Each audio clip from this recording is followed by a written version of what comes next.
being transported and consumed on a regular basis. Even worse, this enforcement seemed to be racially motivated because despite plenty of traffickers and consumers being white, the majority of arrests were Latino and black youths, all while this bizarre over-focus on cannabis allowed the growing opioid epidemic to go unchecked. But thankfully, the US is slowly learning from their mistakes, where today 24 states have legalized the recreational use of marijuana. On top of that, the increased level of research on it has also found multiple medical use cases and can be prescribed to you by special doctors if seen fit. And although the Zaza is still federally illegal and a Schedule 1 drug, the overall perception of it has changed for the better, including in December 2022 when President Biden signed a bill to make it easier for researchers to obtain plants for their studies, which will hopefully accelerate the learning of positive and negative side effects of consuming the Za even further. But all that aside, the overall vibe towards the loud has gotten a lot more accepting,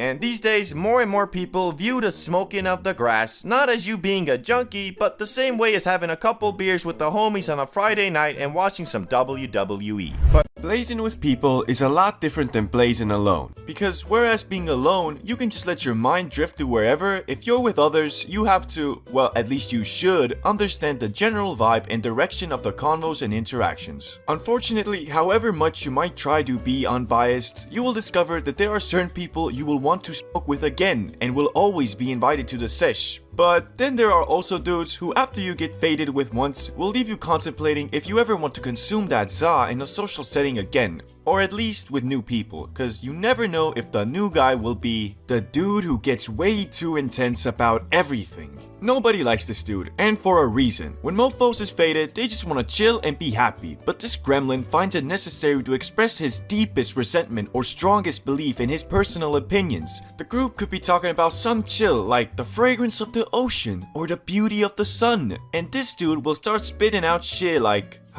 man, what a day to get lit. No clouds, sunlight on the skin, it's warm, just great. Yeah man, you're right. What a time to be alive. You do know about global warming, right? The day we are having is just a byproduct of the disaster that is about to overtake our planet. Yeah, I know, but shit, I ain't worrying about all that right now. I'm just enjoying the moment, you know? Well, you should be. Do you know that people like you are the reason why this is all happening? People who don't care and just do whatever they please. Hey man, chill. I recycle. Plus, I don't even be driving that much, man. I just be walking around. Whatever. You do you. Just know you're a part of the problem, not the solution. Like I am. I'm like a part of the solution. I'm really cool. Like screw you, man. Learn to read the room, Mr. I think like this and therefore you must too. But switching things up, the next guy on the list is someone you definitely want in the sesh. The dude who knows a bunch of random but interesting stuff. Bro, I always enjoy it when a dude like this is in the sesh. Instead of pushing some agenda like the previous guy, he always just adds to the convo in a meaningful and interesting way. Like mofos could be talking about some History Channel shit, and this dude would be knowing all the facts and details. He pretty much like the sesh version of Google, but instead of giving you long paragraphs, he hits you with stuff like, guys, even though it's called World War II, it was only fought in Europe. So why it ain't called Europe War II? What? Nah, but real, I could make a whole video on the stuff I've heard from dudes like this. But the next guy is more of a hit or miss. The dude who rarely smokes. Now, this man either folds under the pressure of the za and just sits quietly observing everybody like an owl, or instead he becomes one with the za and becomes a conduit of it, allowing words to flow from the holy plant itself. Plus, I swear, laughter is contagious, and if a dude like this is feeling comfortable, he always 100% of the time finds everything hilarious, and that good vibe rubs off on everybody, boosting everyone's giggles by a good 25%. But as I said, he kind of a hit or miss, so if he doesn't allow the za to flow through his veins, he'll just sit there quietly giggling by himself like Gollum or something. Yet, you shouldn't hold it against him, cause I think we've all been there, overwhelmed by the power of the green magic. But this next guy is the exact opposite and the universally hated dude at the sesh. The fool who hogs the spliff.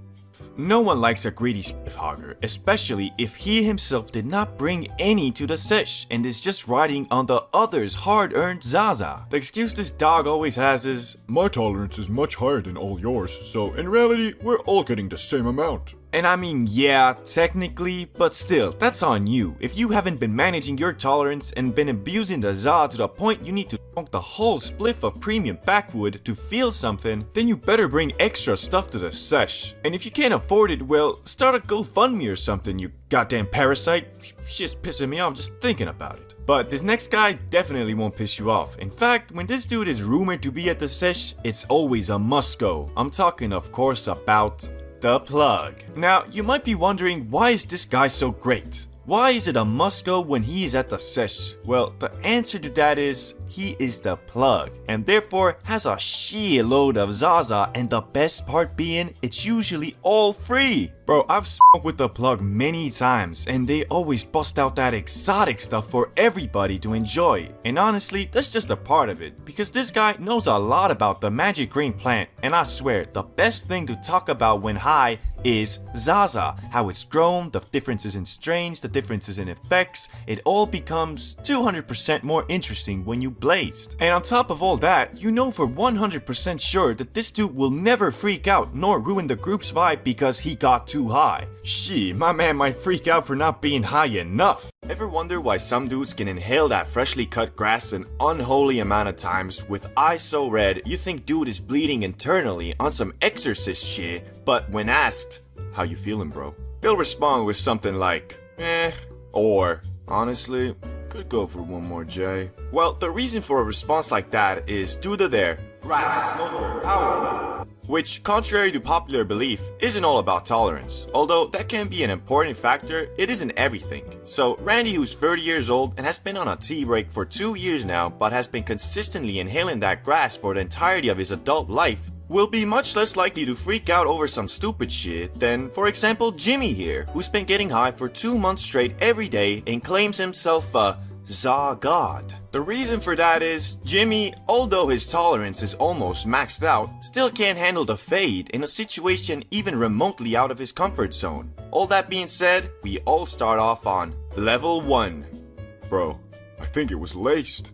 Level 1, the good old times where the za was still mysterious and scary. This is the level you're at if you've inhaled that magic spice only a couple times, and only so in the safest, securest, and good vibey situations possible. And honestly, while at this level, you couldn't even imagine doing anything besides eating Doritos and scrolling YouTube shorts whilst blasted, cause you just haven't gotten used to the feeling the green bestows upon you. That being the increase in significance of